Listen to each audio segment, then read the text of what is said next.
우리는 생활하면서 살아가면서 많은 실수들을 하면서 살아가고 있습니다.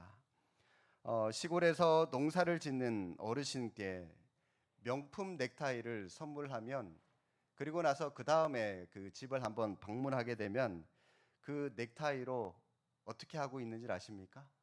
예, 명품인데요. 그 명품인 걸 몰라요. 그냥 허리에 동여매고 그냥 일을 하고 계시는 것을 보게 됩니다.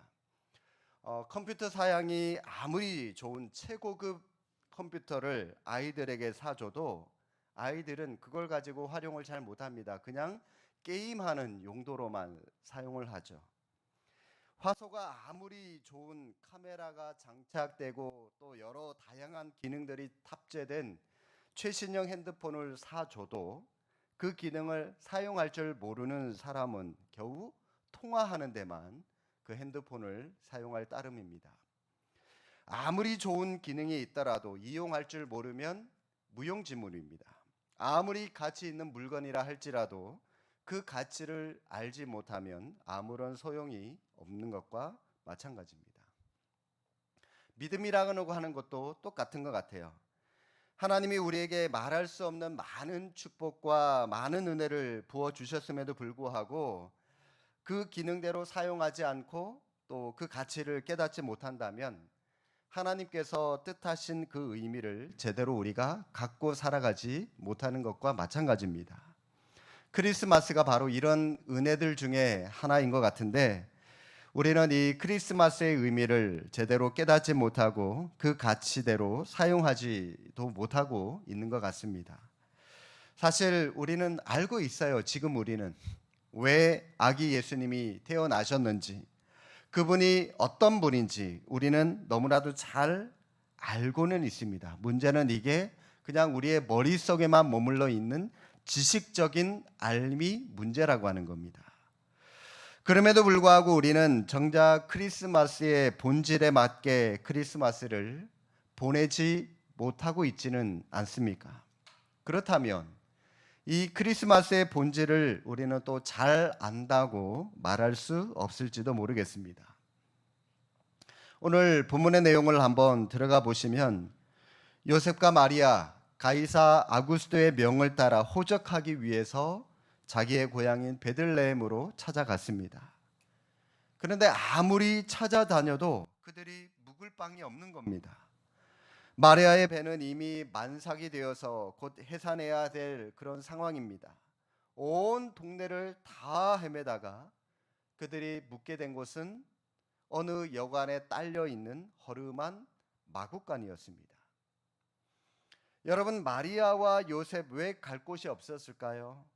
이 땅의 메시아가 하나님의 독생자가 왜 더럽고 냄새나는 누추한 마구간의 구유에 누워 있어야만 했던 것일까요? 베들레헴이라고 하는 마을에 수많은 집들이 있었을 테고 여관도 많이 있었을 텐데 그런데 집에도 여관에도 이 아기 예수가 태어날 방이 하나도 없었습니다. 여러분, 이게 얼마나 기가 막힌 일입니까? 그런데 여러분, 이런 일이 2000년 전에만 일어난 일이 아니라고 하는 겁니다. 지금 우리가 살고 있는 이 시대, 이 땅에도 이런 일들이 얼마나 많이 일어나고 있는지 모릅니다. 우리나라에, 아니 여러분, 이 수원 땅에 얼마나 많은 교회들이 있습니까? 그런데 우리는 세상 사람들로부터 교회에 대해서 어떤 평가를 받고 있죠? 교회다운 교회, 하나님을 진심으로 섬기는 교회 별로 없다는 소리를 어렵지 않게 우리는 듣고 또 세상 사람들로부터 평가를 받고 있습니다. 교회가 많다고 하는 것이 하나님의 나라가 확장된 것이라고 볼 수만은 없습니다. 문제는 교회의 숫자나 교회의 양에 있는 것이 아니라 본질에 있는 것입니다. 본질. 아무리 교회가 많아도 그 안에 하나님이 계시지 않는다면, 예수님이 계시지 않는다면 교회로서 무슨 의미가 있겠습니까? 그런데 불행하게도 교회다운 교회, 하나님이 계시지 않는 교회, 또 예수님이 계시는 교회, 그리 많지 않은 것이 사실이다라고 하는 거죠. 그렇게 많은 집들과 여관이 있었으면서도 아기 예수님을 모실 곳이 단 하나도 없는 것과 마찬가지로 그렇게 많은 교회가 이 땅 가운데, 이 한국 교회, 이 수원 땅 가운데 있는데도 불구하고 주님이 계시지 않는 교회도 얼마든지 있을 수 있다는 겁니다. 왜 아기 예수님을 모실 곳이 없었습니까? 여관들이 꽉 차 있었기 때문입니다. 비어 있는 방이 하나도 없었기 때문입니다. 꽉 차 있었다라고 하는 것은 부족함이 없다는 것이죠. 만족하다라고 하는 것입니다. 여러분이 만족하다라고 하는 것, 물질적으로는 어떤 의미가 있습니까?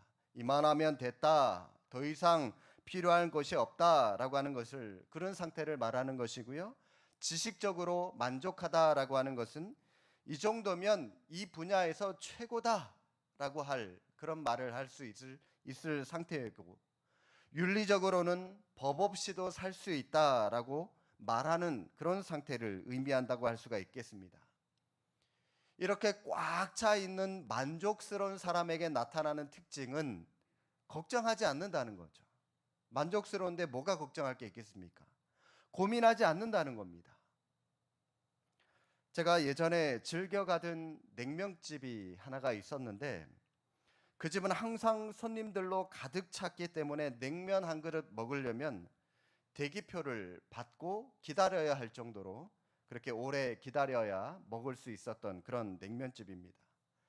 그런데 한동안 바쁜 사역으로 오랫동안 가지 못하다가 오랜만에 그 식당에 가서 모처럼 그 냉면을 먹으면서 불현듯 제 마음에 드는 생각이 어떤 생각이냐면, 야, 이거 이러다가 이 가게 곧 문을 닫겠는데, 그런 생각이 제 마음 가운데 들더라고요. 아니나 다를까 한참 만에 제가 다시 그 가게에 한번 가봤더니 예전에 그 북적함은 다 사라지고 대기표는커녕 식당 안에 반도 손님들이 차지 않았던 것을 볼 수가 있었습니다. 여러분, 제가 오랜만에 그 가게에 가서 뭐 저주도 아니고요, 그런 마음이 제 마음 가운데 왜 들었을까요? 이 가게 곧 문을 닫겠다라고 하는 마음이 왜 들었을까요? 이유는 간단합니다. 그 식당 주인의 초심을 잃어버렸기 때문이죠. 제일 먼저 냉면의 양이 확 줄었어요. 눈에 띌 만큼 확 줄었고요. 두 번째는 친절함이 사라졌습니다.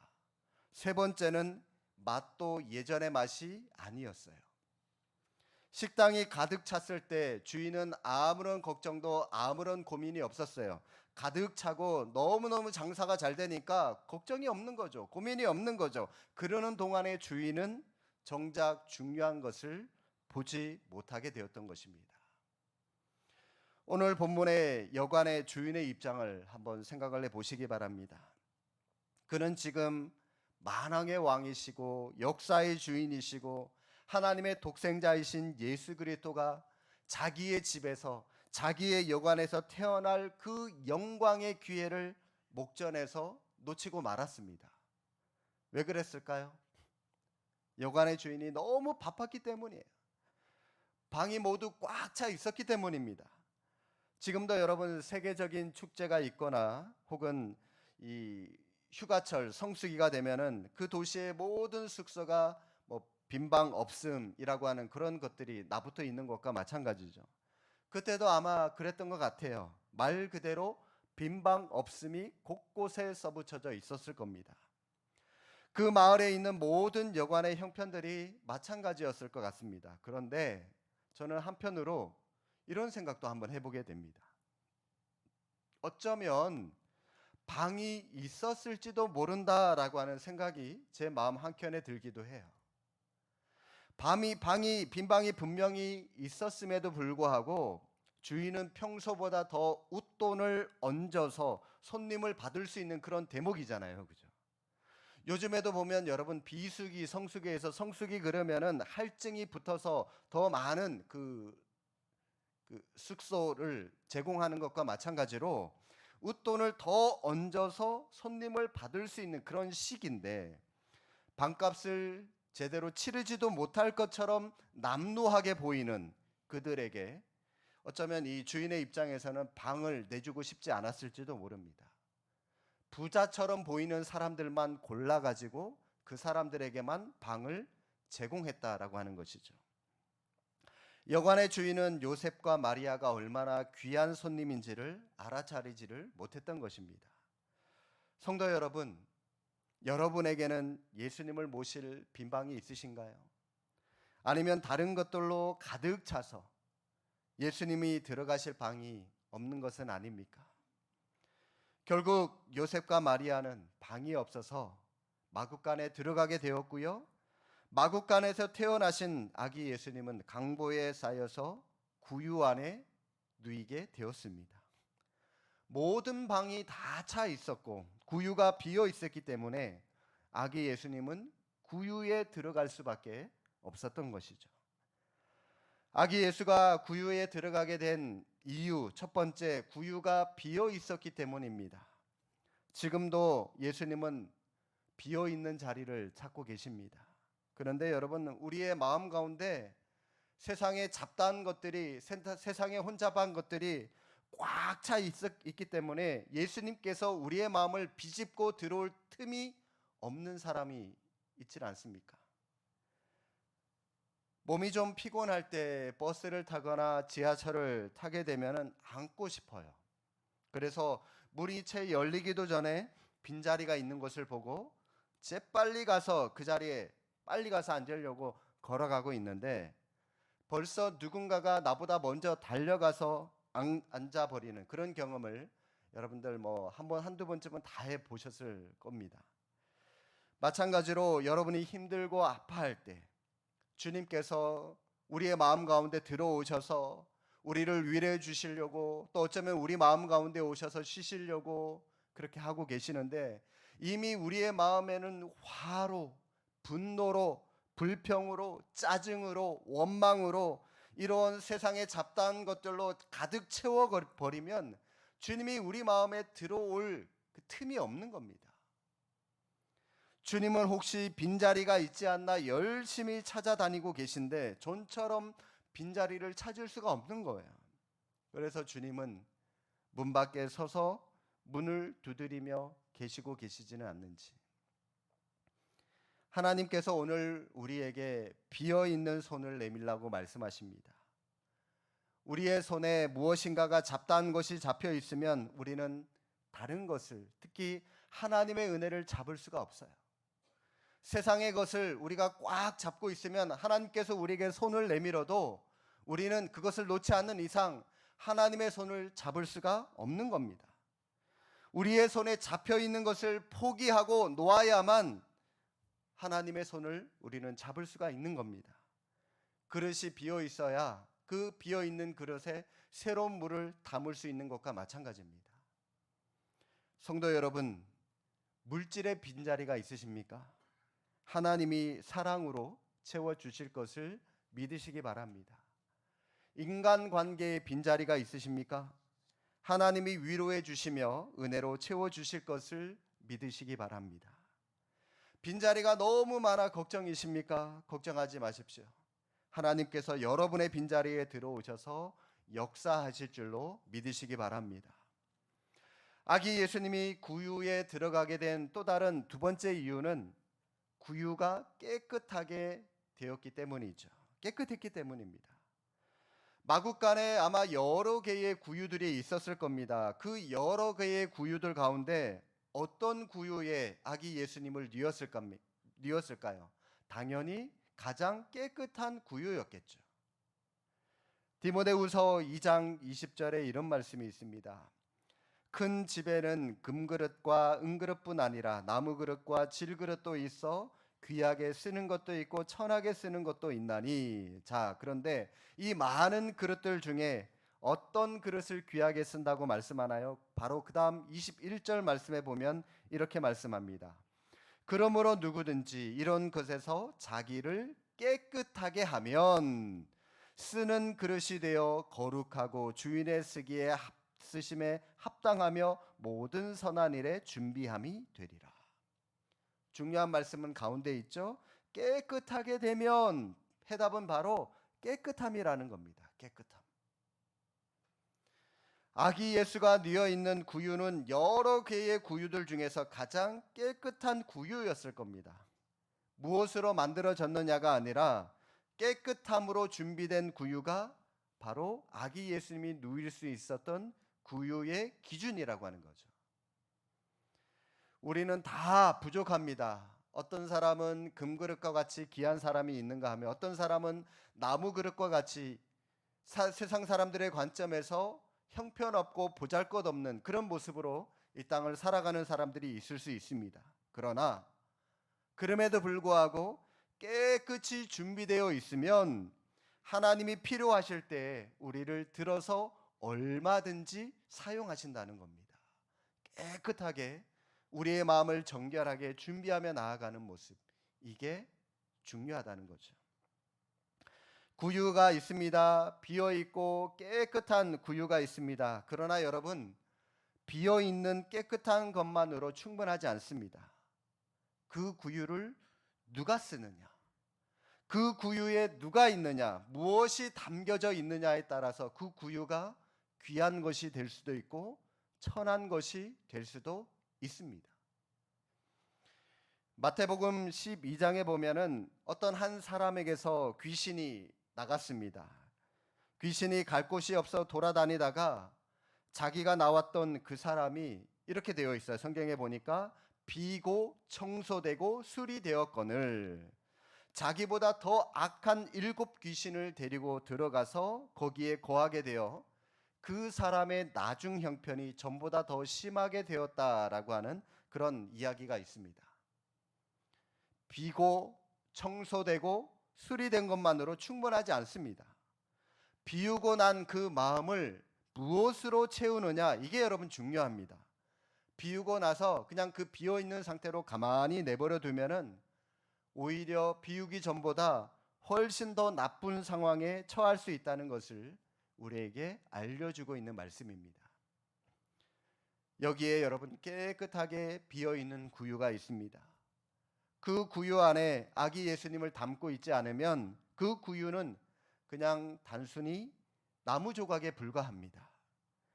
아기 예수님이 없는 구유는 안고 없는 찐빵이고요, 오아시스 없는 사막이고 성도 없는 교회라고 할 수가 있습니다. 수년 전에 미국의 작은 도시에서 있었던 일입니다. 크리스마스가 다가오면서 거리마다 크리스마스 캐럴이 울려 퍼지고 축제 분위기가 가득 차서 시청에서는 이 크리스마스를 위한 이벤트를 마련하기 위해서 예수님의 탄생 장면을 연출하는 그런 대형 세트를 시청 앞에 만들고자 설치하고자 했습니다. 마구간을 만들고 그 안에 요셉과 마리아를 모형으로 만들고 세워놓고 그 위에는 아기 예수님이 누워있는 그런 모형을 만들어 두자라고 하는 것이었습니다. 크리스마스 이브에 이 시청 책임자들과 시민들이 점등식을 하려고 다 한 곳에 모였는데 아기 예수님의 모형이 보이질 않는 겁니다. 아기 예수의 모형을 찾기 위해서 그 도시의 방송국까지 다 동원을 하게 되었고 결국은 이 점등식이 아기 예수님을 그 모형을 찾은 1시간 후에나 거행이 되었다고 합니다. 성도 여러분, 마구간도 있고 마리아도 있고 요셉도 있고 구유도 있었습니다. 그런데 왜 1시간 동안이나 점등식을 하지 못했던 것입니까? 바로 아기 예수님 때문이죠. 크리스마스의 주인공인 아기 예수님의 모형이 없었기 때문입니다. 이 아기 예수님이 없으면 다른 것들은 아무 의미가 없는 겁니다. 오늘날 크리스마스는 우리 그리스도인들만의 축제가 아닙니다. 세계적인 축제일이 되었죠. 온 세계가 크리스마스를 준비합니다. 어떤 사람은 시끌벅적한 술집에서 준비하고 어떤 사람은 화려한 파티장에서 요란한 백화점이나 상점에서 캐럴이 넘치는 거리에서 곳곳에서, 그러나 문제는 구유가 비어 있어요. 주인공이 없는 생일 잔치를 그냥 자기들끼리 그냥 하는 거예요. 예수님 없는 크리스마스가 진짜 크리스마스입니까? 우리는 성탄의 의미를 외면한 채 주인공 없는 그 성탄절을 그냥 축제 분위기에만 취해서 우리는 그날을 기다리며 축하하며 분위기만 내면서 우리는 흥청망청 이 크리스마스를 의미 없이 지내고 있지는 않는지요. 누가복음 19장에 보면 예수님께서 예루살렘에 입성하는 장면이 나옵니다. 오늘날 대통령 선거 유세를 방불케 할 정도로 정말 많은 사람들이 예수님의 입성을 환영하면서 난리법석 피우면서 그 예루살렘 입구에 모여 있어요.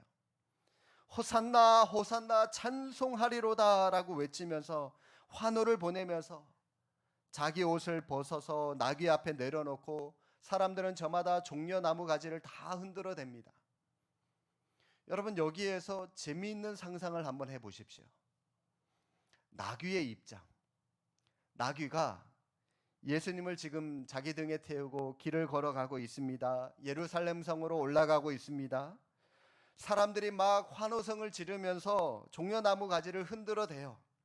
그리고 나귀가 지나가는 길에 옷을 벗어서 길에 쫙 깔아 놓습니다. 나귀가 생각해요. 나를 이렇게 환영해 주다니. 나귀가 막 흥분합니다.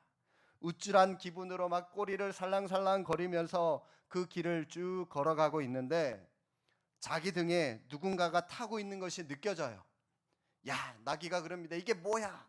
그러면서 몸부림을 치면서 자기 등에 타고 있는 예수님을 그냥 길바닥으로 내동쟁이 칩니다. 그 다음 여러분, 나귀가 어떻게 됐을까요? 여전히 사람들의 환호성을 받았을까요? 아마 그 나귀는 이게 무슨 짓이냐며 사람들에게 두들겨 맞았을지도 모릅니다. 나귀는 착각한 겁니다. 지금 사람들의 환영이 자기가 아니라 자기 등에 타고 있는 예수님을 향한 것이라고 하는 사실을, 예수님 덕분에 덩달아 지금 자기도 환영을 받고 있다는 사실을 몰랐던 거예요. 우리도 나귀처럼 세상을 살아가다 보면 이런 착각에 빠질 때가 얼마나 많이 있습니까? 사업이 조금 잘 되면 자신의 능력으로 잘 된 것이라고 우리는 생각합니다. 그래서 잘하던 신앙생활을 등한시하고 사업에만 더 몰두하게 됩니다. 등에 앉아 계신 예수님을 내동댕이 치는 일이라고 하는 사실을 모르고 그냥 내가 능력이 좋아서 내가 그냥 내 힘으로 이 모든 일들을 이뤘다고 예수님을 등한시하고 그냥 자기 힘으로 쭉쭉 모든 것을 하려고 하죠. 그런데 여러분, 그것이 바로 실패에 들어가는 첫걸음이라고 하는 사실을 기억하시길 바랍니다. 내가 아니에요. 내 능력이 아닙니다. 내 안에 살아 역사하시는 그리스도의 능력이고 성령님의 도우심으로 오늘날 우리가 이 자리에 있는 줄을 믿으시기 바랍니다. 사울 왕을 보십시오. 그가 처음 왕으로 선택되었을 때 그의 마음은 비어 있었습니다. 겸손했습니다. 깨끗하게 준비되어 있는 그릇이었습니다. 하지만 왕이 되고 나서 2년도 채 되지 않아서 그는 자신을 왕이 되게 만드는 하나님을 외면하고 말았어요. 그 결과 어떻게 됐습니까? 결국 하나님으로부터 버림받게 되고 사울의 인생, 비참한 말로로 그의 인생은 끝마치게 되지 않았습니까? 우리는 냄새나고 지저분하고 누추한 마구간의 구유와 같은 존재라고 할 수 있는 사람들입니다. 그러나 그리스도를 우리 안에 구주로 모시는 순간 하나님의 자녀가 되었고 천대받는 구유가 아니라 소중하고 귀한 구유가 되었습니다. 왜요? 구유 안에 예수님이 누워 계시기 때문에 우리가 그런 존재로 바뀌었다는 겁니다. 사랑하는 성도 여러분, 오늘 성탄절입니다. 교회는 또 우리는 아기 예수님을 담는 구유예요. 구유에 아기 예수가 없으면 그 구유는 나무 조각에 불과합니다. 이처럼 교회는, 우리는 살아계신 하나님이 계시지 않으면, 아기 예수님이 계시지 않으면 교회는 그저 벽돌을 세운 건물에 불과합니다. 우리 자신에게 물어보시기 바랍니다. 우리 교회가 예수 그리스도를 모시고 계시는 교회인지, 또 교회를 이루고 있는 여러분 자신은 예수 그리스도를 주님으로 모시고 주님의 뜻대로 살아가고자 애쓰고 있는지, 이 아침에 여러분 자신에게 질문해 보시기를 원합니다. 우리와 우리의 가정 구유라고 말씀을 드렸습니다. 깨끗하게 비워 두셔야 됩니다. 그리고 비어 있는 그 구유에 예수 그리스도를 모시고 그분으로 인하여 여러분의 가정과 여러분 자신, 우리 교회가 성탄의 기쁨, 그 주님으로 인하여 늘 하늘의 평강 가운데 살아가는 우리 모두가 될 수 있기를 주님의 이름으로 축복합니다. 기도하겠습니다.